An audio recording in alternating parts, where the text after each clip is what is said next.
welcome to Gladstone, New Jersey. A little wet today. We're going to be heading over to the stable in a few minutes to talk to the owner, Tom Rossiter, about the collection.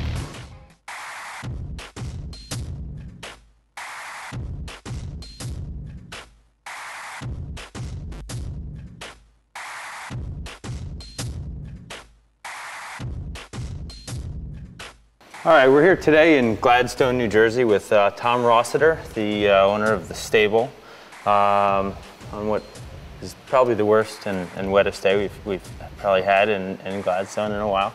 Tom, why don't you tell us a little bit about what you have here and what you do? We buy, sell, repair, store interesting cars.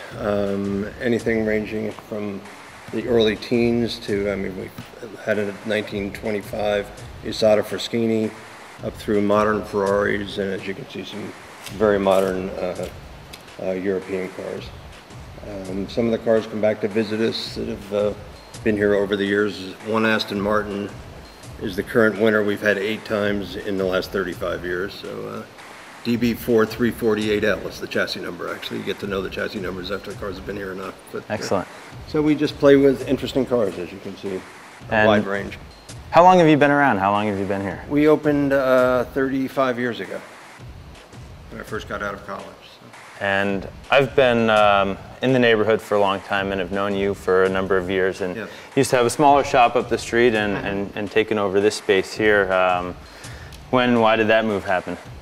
We had a wonderful old charming barn up the street where we started with 7 cars back in '73. But we needed more space, we needed a shop.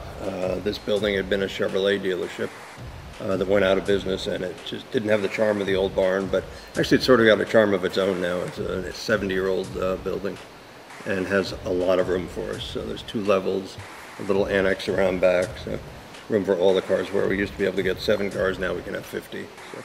Excellent. So you have a storefront showroom out there and another one down below, and you run a storage facility here too? Yeah, actually about 15 miles from here. We have 60 some odd cars in storage for people's clients' cars. Oh, excellent. A lot of people have more cars than they do garage space, so they rotate cars. Tom, you just got in a 275 GTB4. Why don't you tell us a little bit about the differences Ferrari made going from the old 250s to this car, and some things about yeah, they actually made a lot of improvements. The 250, the designation is the displacement per cylinder, so it's 250 cc's per cylinder.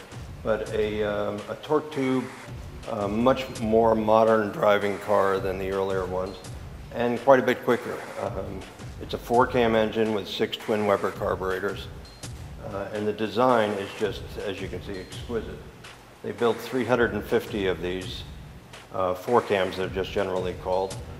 And they're just marvelous cars. We'd been chasing this one for some time. It had been hidden away for 30 years. And we just got it in 2 days ago, and it's just, we're very excited about it. And these cars, this is the GTB4, there was the regular GTB4. The regular GTB and then GTB4. Yes, they started off with a regular 275 GTB, which was just the coupe version. They built the 275 GTS, as you well know. Sure. Which was a completely different car, but the coupe was extraordinary. They normally had 3 carburetor engines. They also ordered a 6C or 6-carb version. And then right at the end of the series, they went to the 4-cam motor and all the 4-cams had 6 carbs. So this has the 6-carb and the 4-cam, and production numbers on this are what? 350 of these were built. 350. And 67 was the end of production. So demand for these has got to be pretty high. Pretty high, yes. We'll see how long this one sits here, but I would doubt it would last very long. As I said, the trick is to find them, and this one's here now. So. Okay, so we have one. And what do you think the current market on this? We've got this priced at $1.1 million as it sits, and whomever buys the car is probably going to want to strip the paint. If you look closely, you'll see there's a lot of crazing here and there in the paint. So even a non-perfect car, you're still getting over $1 million for it. Oh yeah.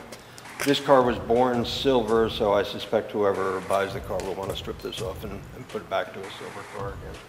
It's got the original black leather in the car, which is gorgeous. I'm sure somebody will leave that alone. But if you look at all the different angles to the car and the louvers, and it's just such a sexy car. It's spectacular, that's for sure. On the next Garage 419. New episodes of Garage 419 Tuesday and Thursday.